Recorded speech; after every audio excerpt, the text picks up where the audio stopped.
So I was able to check out at my local Alamo Draft House this week the new Eurospy diabolic Fumetti-inspired film from the makers of Amber and Let the Corpses Tan and The Strange Color of Your Body's Tears, who would be Bruno Forzani and Hélène Cattet. This is Reflection in a Dead Diamond, and boy did I like this.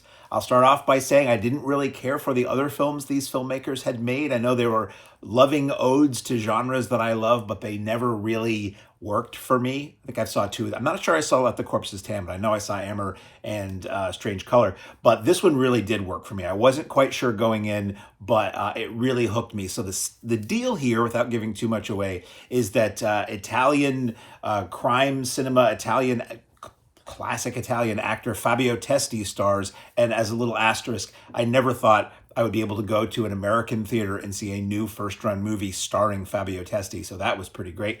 He stars as an elderly man, sort of wearing the Guy Caballero thing, dressed in a nice white suit in a luxurious seaside hotel somewhere, we presume in Italy or in Europe, and he is flashing back and forth in his mind between his past as a European secret agent, government agent, who was often going up against his nemesis, who was called Serpentic, Serpentik, a riff on Diabolik, who most people here know from the Mario Bava film Danger Diabolik, which I love, and long-running, to this day, long-running character in Italian comics and films. They actually have made, Kino Lorber has them out now. There are 3 fairly recent films made with the Diabolik character done in Italy, which I have unfortunately yet to watch. So this film has Fabio Testi thinking back about his adventures and his time as a spy, and you've got the gadgets and then the girls and the glam and the clothes,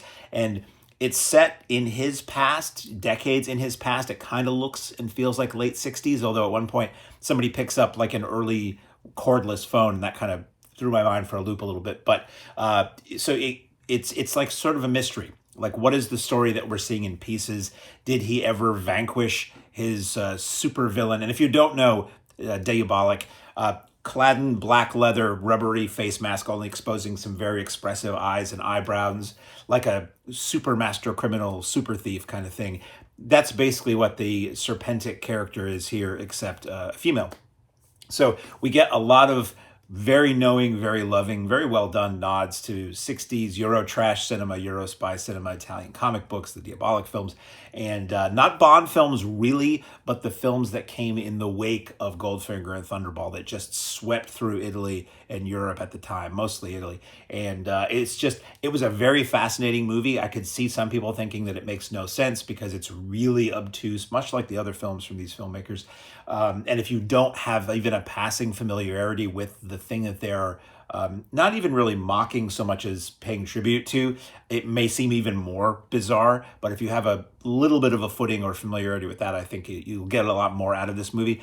The soundtrack is phenomenal. I'm partway into the movie and I'm thinking, I need to buy this soundtrack. And then I watch the end credits and I'm like, oh, the soundtrack is so good and on point because a lot of it is lifted from Italian crime and spy films of the 60s and 70s. There may have been some original pieces in there. I need to look into that, but I really would love to get a soundtrack album. Even if I own all those cues elsewhere, having them together it would be very cool. So I really enjoyed this film. This is briefly in theaters, probably from Shudder, but then it'll just be on Shudder. I'm really hoping there will be a physical release of this because I think it's something I wouldn't mind watching again and having on the shelf next to the actual Eurospy and Italian crime films that I like. It really plays with passage of time and memory and reality versus illusion, faulty memory versus accurate memory. As the film goes on, it shifts, not point of view, but as I was watching it, I thought it was about one thing, and then I'm like, oh, maybe this is about something else, and then maybe it's actually something else.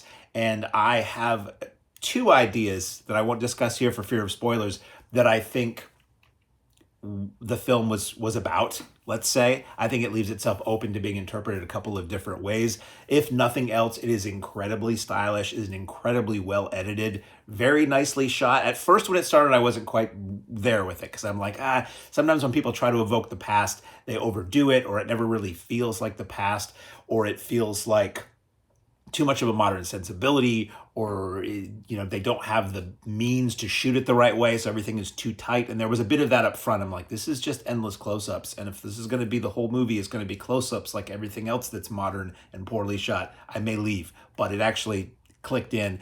There's a fantastic fight scene involving Sadistic in a pool hall or a roadside bar that, in the scheme of things, probably could have been shot and cut a little bit better, but is done well enough that it had me giggling and yelping with glee at the violence and creativity of the action. So I really enjoyed this. So your mileage may vary, let me know. But in theaters very, very briefly, on Shudder after that, hopefully on Blu-ray, is Reflection in a Dead Diamond.